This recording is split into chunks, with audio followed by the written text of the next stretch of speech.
Ladies and gentlemen, I hope you're doing well. In this video, I want to break down how we took this horse care Ecom Shopify brand from doing 0 on Google Ads to doing an extra 40K a month. And we did this in like 4 months, right? So we did it very, very quickly. Now, if you don't know who I am, my name is George Clements. I am the CEO and founder of the paid search company where we specialize in running Google Ads for e-commerce brands and even Bing Ads as well. We're spending over £500,000 a month on Google Ads right now. So that is my kind of credibility, I guess.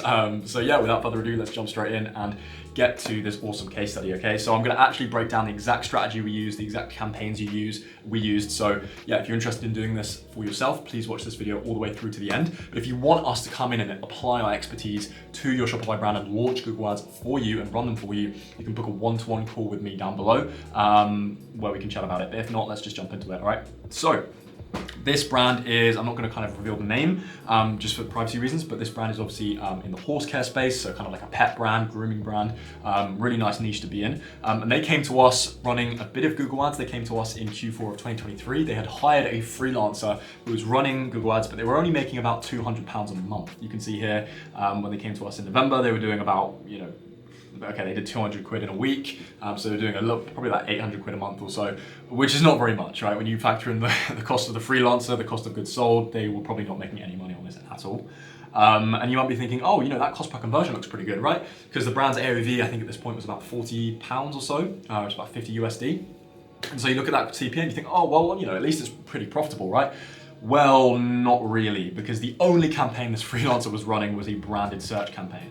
Now, if you don't know what a branded search campaign is, it's essentially a campaign that advertises on like a branded search term, right? So if someone, potential customer, goes and searches up the name of your e-commerce Shopify brand into Google, then what happens is this campaign will serve a Google search ad right at the top, right?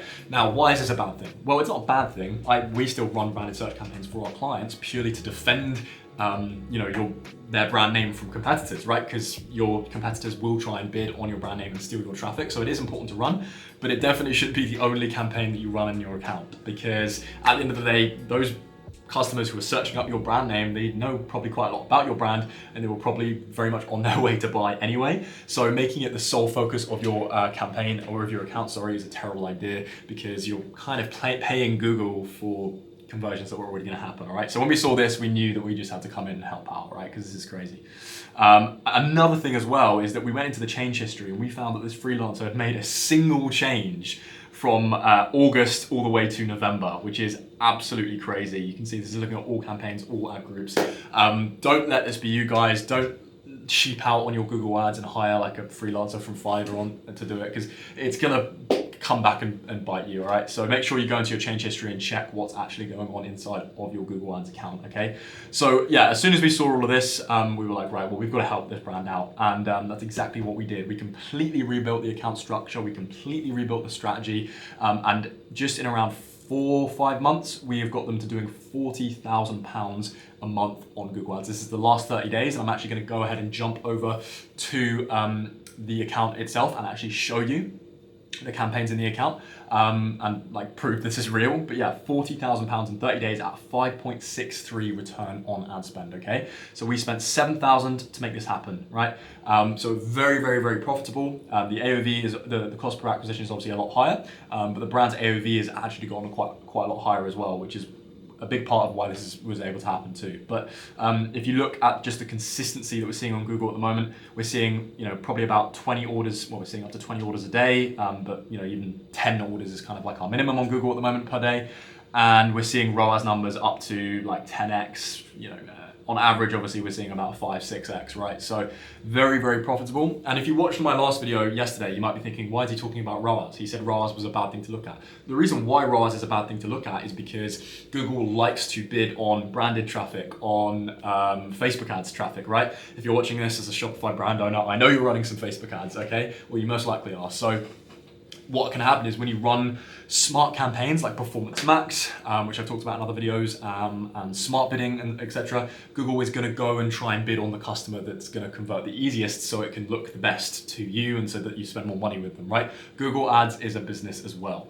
So ROAS isn't always the best metric to look at because it can be quite inflated. And instead you should look at MER, but that's exactly what we're doing with the client on the back end, okay? Unfortunately, you just can't see MER within Google Ads. So really the best metric you've got to go on when I'm kind of presenting a case study like this is ROAS, okay? And at the end of the day, you know, ROAS is still somewhat a good measuring stick to use. And yeah, we're seeing an awesome return on ad spend here, you know, in the account. And the other thing as well is that we launched Bing ads for this client, all right? So the two biggest search engines in the world, Google and Bing, we deliver ads on those search engines for our clients. And you can see in the last 30 days, we did 1.7K in revenue from a £250 spend. So it was a 7x return on ad spend there, with 9 sales in total, but you can just see how quickly we're scaling things up at the moment. So yeah, that's in addition, right? So we're doing, I guess, 42K a month for this client or even more. So yeah, I'll make a video on Bing ads next week. Comment down below if you're interested in me doing that.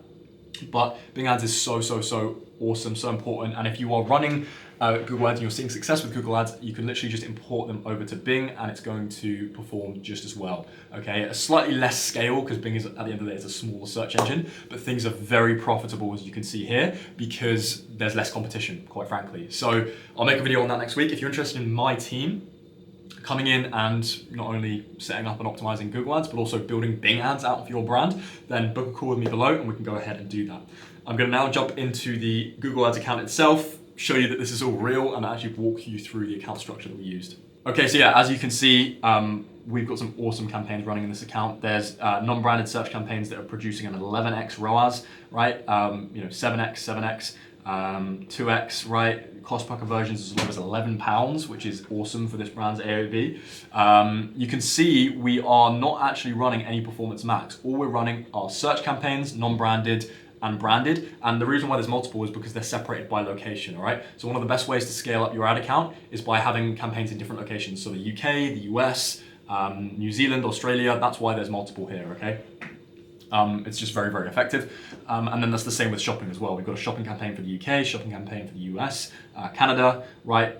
You know, some are definitely doing better than others for sure. The UK is definitely a lot stronger for this brand, but it's still worth testing in different locations, right?